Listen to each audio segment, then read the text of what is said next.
In the year 1808, on a desolate stretch of the Orkney Islands, a storm raged with ferocity unmatched in living memory. The winds tore through the fishing village of Stronsay, battering cottages and uprooting the fragile peace of its inhabitants. By morning, as the storm's wrath ebbed, the villagers ventured out to inspect the damage.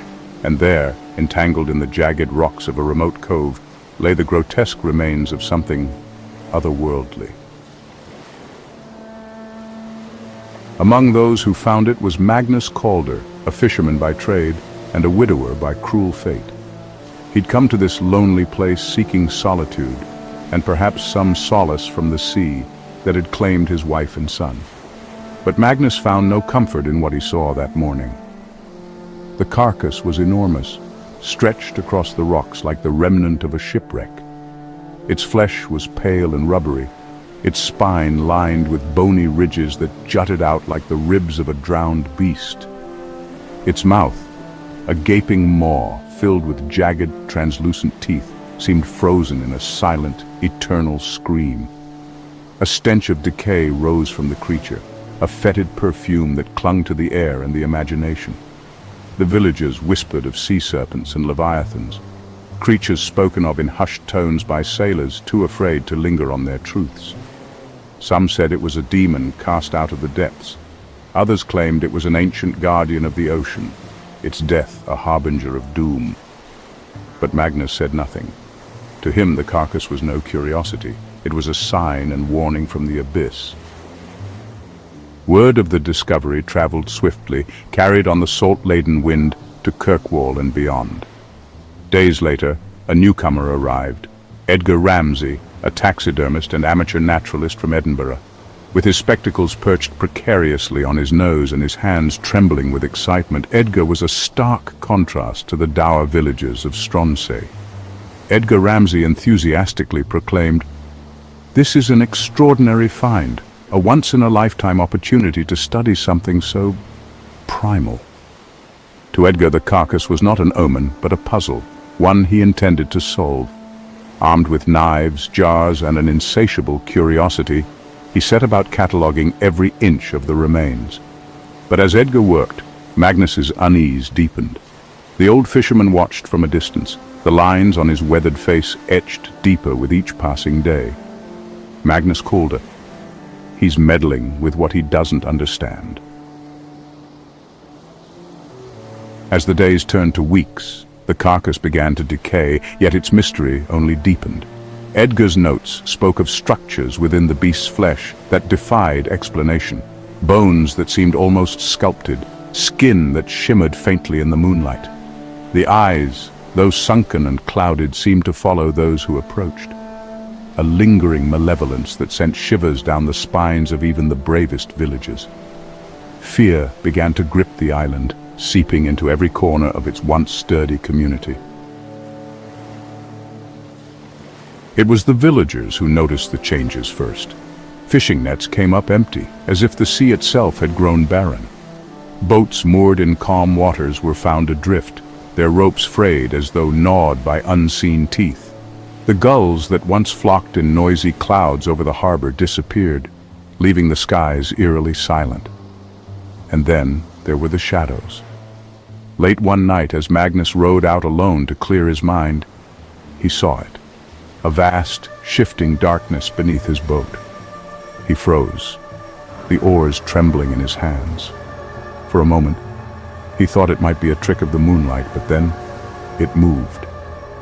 The shadow passed silently beneath him. A silhouette so large it dwarfed his tiny vessel. It moved with an unnatural grace, coiling and uncoiling like a serpent preparing to strike. Magnus returned to shore pale and shaken, but when pressed, he refused to speak of what he'd seen. His silence only fed the growing hysteria. The villagers grew restless. Rumors swirled of Magnus's sighting, of Edgar's obsession, of the sea itself turning against them. A group of men, armed with harpoons and torches, resolved to hunt whatever lurked beneath the waves. If it's a beast, we'll slay it. If it's a curse, we'll banish it. You'll only anger it. Leave it be, or we'll all pay the price." But his warnings went unheeded. That night, the villagers took to their boats, their lanterns casting fractured light upon the Black Sea. For hours they searched, their voices echoing across the water. The air grew thick with tension, each creak of wood and splash of an oar amplified by the oppressive silence. Then came the sound. It began as a low vibration, a rumble that seemed to emanate from the very bones of the earth. The water around the boat stilled, an unnatural calm that sent chills through the men, and then it rose, a deafening roar that split the night as the beast emerged. Not dead, not decayed, but alive and furious. The lanterns illuminated a grotesque form that defied comprehension, smashing boats into splinters. Its skin glistened with a sickly, otherworldly sheen, and its eyes, two glowing orbs of malevolent intelligence, seemed to burn with a hatred ancient and boundless. The villagers' screams echoed across the water, swallowed swiftly by the unrelenting darkness. By dawn, the sea was calm once more. The survivors, few and trembling, spoke of thrashing limbs and a roar that seemed to pierce the soul. Edgar Ramsay was gone, his notes scattered and soaked on the rocky shore. Some claimed to have seen him dragged into the depths, his cries fading into the abyss. Magnus stood alone at the water's edge, his gaze fixed on the horizon. The carcass was gone, dragged back to the depths from whence it came. The Stronsay beast was no longer a curiosity or a myth. It was a warning. The sea keeps its secrets well, and those who pry too deeply risk awakening shadows best left undisturbed. And in the stillness, one truth remained. The shadow beneath never truly left. The villagers, haunted by their encounter, abandoned the cove entirely. Fishermen refused to cast their nets into the cursed waters, and travelers avoided the island altogether.